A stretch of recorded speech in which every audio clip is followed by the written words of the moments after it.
पाकिस्तान में पिछले 3-4 सालों से जब भी नया साल स्टार्ट होता है तो उसके साथ साथ जो नया औरत मार्च है उसकी भी तैयारियां शुरू कर दी जाती हैं।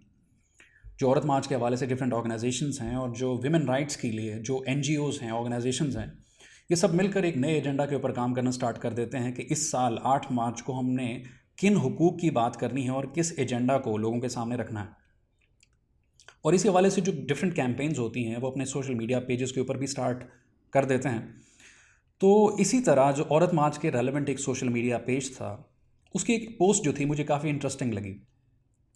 उसके ऊपर लिखा हुआ था कि मैन कांट बी फेमिनिस्ट। जो मर्द होता है वो कभी भी फेमिनिस्ट नहीं हो सकता, और क्योंकि जो मर्द है हमेशा औरत को सप्रेस करने की बात करता है। कोई भी मर्द फेमिनिज्म को और औरतों के हुकूक को प्रोटेक्ट करने की बात नहीं कर सकता।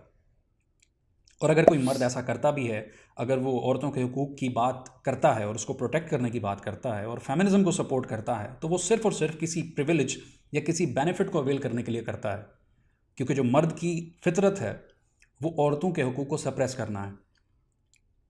तो ये पोस्ट मुझे काफ़ी इंटरेस्टिंग लगी और इसी हवाले से मैं फिर दूसरे पेजेस के ऊपर गया। वहाँ पर भी लोगों के इसी तरह के मिली जुली वहाँ पर जो पेजेस थे उनके ऊपर पोस्ट लगी हुई थी।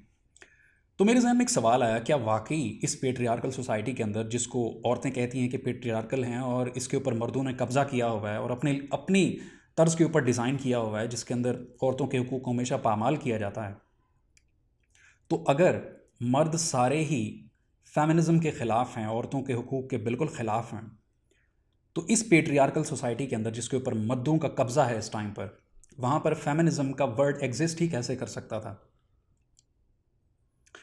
तो मेरे जहन में ये सवाल है और वहीं पर मैंने एक पोस्ट के नीचे मैंने वहाँ पर रिबटल भी दिया कि ऐसा कैसे हो सकता है। वहाँ पे कमेंट किया कि ऐसा कैसे हो सकता है कि आप सारे मर्दों को इस तरह कह दें, क्योंकि जो फेमिनिज्म है, जो वर्ड है, आज प्रोपेगेट भी इसी वजह से हो रहा है क्योंकि उसको कई सारे मर्द हैं, मेजॉरिटी जो मर्द हैं उसको सपोर्ट करते हैं। इसी वजह से फेमिनिज्म की बात हो रही है। आपका जो औरत मार्च है वो भी इसी वजह से चल रहा है क्योंकि ज़्यादातर मर्द इसको सपोर्ट करते हैं, इसके ख़िलाफ़ नहीं खड़े होते। कुछ मर्द हैं जो कि औरतों के हुकूक के बिल्कुल ख़िलाफ़ होते हैं, वो बहुत ही माइनॉरिटी के अंदर। तो मुझे मेरे ज़हन में एक सवाल आया, क्या वाकई जो औरतें हैं, अगर इस पर्सपेक्टिव को देखा जाए कि मर्द बिल्कुल ख़िलाफ़ हैं और उन्हें जो मर्दों की बिल्कुल कोई ज़रूरत नहीं है, तो मेरे जहन में एक सवाल आया, क्या वाकई फेमिनिज्म को प्रोटेक्ट करने के लिए औरतों को मर्दों की ज़रूरत है कि नहीं है। तो मैंने अपने डिफरेंट सोशल मीडिया पेजेस के ऊपर वहाँ पर मैंने एक पोल कराया और उसके ऊपर लिखा, do we need man to protect feminism. तो वहाँ पर एक इंटरेस्टिंग रिज़ल्ट सामने आया। वहाँ पर जो इंस्टाग्राम था, वहाँ पर कोई बड़ा सैम्पल तो नहीं था, ऑलमोस्ट 200 लोगों ने वहाँ पर वोट किया। तो उसका जो रिज़ल्ट है वो मैं आपको बताता हूँ। 62% जो वहाँ पर लोग थे उन्होंने कहा कि yes we need man to protect feminism, और वहीं पर जो 38% थे उन्होंने कहा कि नहीं, हमें मर्दों की ज़रूरत नहीं है फेमिनिज्म को प्रोटेक्ट करने के लिए। और इस रिज़ल्ट के अंदर ये बात इम्पॉर्टेंट है कि ये बात मैं बताता चलूँ क्योंकि इम्पॉर्टेंट है, क्योंकि उस सैम्पल के अंदर जितने भी लोगों ने येस कहा था उसके अंदर जितनी भी फीमेल्स थी उसके अंदर शामिल थी। किसी भी औरत ने ये नहीं कहा कि नहीं, हमें मर्दों की ज़रूरत नहीं है। और जितने भी मर्द थे, ऑब्वियसली जो बाकी हैं वो मर्द बच जाते हैं, जो कि 38% जिन लोगों ने नो कहा है। तो इसका मतलब है मर्द समझते हैं कि फेमिनिज्म को प्रोटेक्ट करने के लिए औरतों को मर्दों की ज़रूरत नहीं है।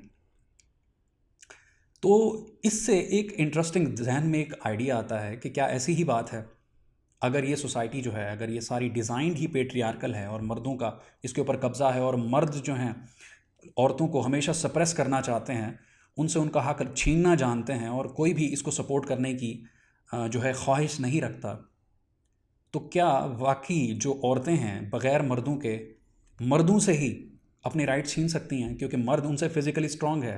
ये हिस्टोरिकल फैक्ट है। अगर आप किसी भी डिस्प्यूट में, अगर आप इमेजिन करो कि एक औरत होगी और एक मर्द होगा, तो हमेशा मोस्ट ऑफ द टाइम्स मर्द जीतेगा। तो वहीं पर उस पोस्ट के नीचे भी मैंने वहाँ पर कमेंट किया कि ये बड़ी स्ट्रेंज बात है कि आप इस तरह से एक एक नया परसेप्शन एक बना रहे हो मर्दों के हवाले से। और ऑब्वियस सी बात है, ये सेंस समझ भी आती है कि ये कहाँ से आ रहा है। वेस्ट के अंदर ये ऑलरेडी बहुत प्रोपिगेटेड है, वहाँ पर बहुत फेमस हो चुका है और फेमिनिज्म जो है एक्सट्रीम के ऊपर पहुँच चुकी है, जहाँ पर औरतों को वहाँ पर ये बताया जा रहा है कि आप मर्दों से बेहतर हो और जो मर्द है वो आपसे कमतर है। और वहाँ पर मर्द भी ये रियलाइज़ करना स्टार्ट हो चुके हैं कि जो हम हैं हम तो यूज़लेस लोग हैं और जो फेमिनिस्ट जो औरतें हैं वो हमसे ज़्यादा बेटर हैं। और वही साइकी मुझे इस पोल के अंदर देखने को भी मिली कि मर्द हमारे ये बिलीव करना स्टार्ट हो चुके हैं कि औरतें जो हैं उनको हमारी बिल्कुल ज़रूरत नहीं है, हम शायद उनसे कम हैं और वो अपने हमारे बगैर वो सब कुछ कर सकती हैं और जो अपने राइट्स भी हैं उनको प्रोटेक्ट कर सकती हैं और उनसे हमसे ले सकती हैं। तो यहाँ पर एक सवाल आता है कि मैं ये किस बात के ऊपर ये क्लेम कर रहा हूँ कि जो मर्द हैं उनकी आपको ज़रूरत है फेमिनिज़म की जो आइडियोलॉजी है उसको प्रोटेक्ट करने के लिए। तो उसकी 2-3 वजूहात हैं। फर्स्टली ये हमें मानना पड़ेगा कि ये जो दुनिया इस टाइम पर हम जिसके अंदर रह रहे हैं ये पीसफुल सिर्फ इस वजह से है क्योंकि मर्द चाहते हैं कि ये पीसफुल हो। क्योंकि हमारी हिस्ट्री, हमारी तारीख भरी पड़ी है कि ये वो जो वायलेंस होता था वो मर्दों की वजह से होता था। मर्द आपस में लड़ते थे तो वायलेंस होता था और उसी के अंदर जो औरतों के हुकूक भी थे वो भी पिसते जाते थे। तो अब जबकि हम मर्दों ने ये फ़ैसला किया है कि नहीं, वायलेंस नहीं होना चाहिए और पीस से, अमन से रहना चाहिए, इसी वजह से हमने रूल्स रेगुलेशंस बनाए ताकि अमन से रह सकें। और उसी अमन की वजह से ये फेमिनिज़म का जो एक आइडिया है वो अंदर से निकल के आया है कि आपकी पहले वाली मजबूरियां नहीं रहीं कि जिस तरह आप पहले वहाँ पर लड़ा करते थे, तो अब औरतों के हुकूक की बात बड़े बढ़ चढ़ कर की जा रही है और इसको जो अकोमोडेट कर रहे हैं वो मर्द कर रहे हैं। एक हाइपोथेटिकल सिचुएशन के अंदर अगर आप देखें, अगर सारे ही मर्द गंदे हैं, अगर मर्द फेमिनिज़म को बिल्कुल सपोर्ट नहीं करते, औरतों के हुकूक की पामाल हमेशा करते रहते हैं, उसको प्रोटेक्ट करने की बात करते ही नहीं हैं, तो एक हाइपोथेटिकल सिचुएशन के अंदर अगर आप देखें, अगर आप एक साइड पे सारे मर्द खड़े कर दें और एक साइड पे औरतें खड़ी कर दें और औरतें फेमिनिज़म का एजेंडा लेकर सामने आए और वो मर्द जो हैं उनसे बाय फोर्स जो है इस एजेंडा को एक्सेप्ट कराने की कोशिश करें, आपको क्या लगता है कि वो पास करा पाएंगे इसको? बिल्कुल भी नहीं। अगर मर्द अपनी पे आ गए, क्योंकि ऑब्वियसली जो मर्द है वो फिज़िकली स्ट्रांग है औरत से, तो हमेशा जो कॉन्फ्लिक्ट होगा उसके अंदर हमेशा मर्द जीतेगा। तो यहाँ पर हमें ये बात समझनी पड़ेगी कि औरत जो मर्द हैं उन्हीं की वजह से, क्योंकि मर्द चाहते हैं कि औरतों के हुकूक जो हैं वो प्रोटेक्टेड रहें, इसकी वजह से ये आइडिया ऊपर आया है। और मर्द ही हैं जिनकी वजह से बाकी जो मर्द हैं जो कि ख़िलाफ़ भी हैं, जो मिसोजिनिस्ट की टर्म के अंदर आते हैं, जो कि औरतों को सप्रेस करना चाहते हैं, वो सिर्फ इस वजह से चुप हैं क्योंकि फेमिनिज़म के सपोर्ट में भी मर्द मौजूद हैं। इस वजह से वो औरतों के ऊपर आ नहीं सकते।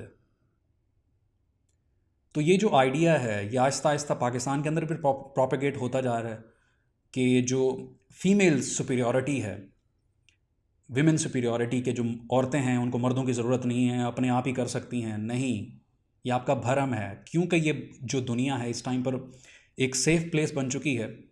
इसी वजह से शायद आपको लग रहा है कि आप प्रोटेक्टेड हैं। ये दुनिया जो है किसने प्रोटेक्टेड रखी हुई है? ये मर्दों ने रखी हुई है। अगर मर्द वायलेंस पे आ गए तो ये फेमिनिज़म वगैरह इस तरह के सारे एजेंडाज़, इस तरह के सारी चीज़ें, ये सब गायब हो जाएंगी। अंटिल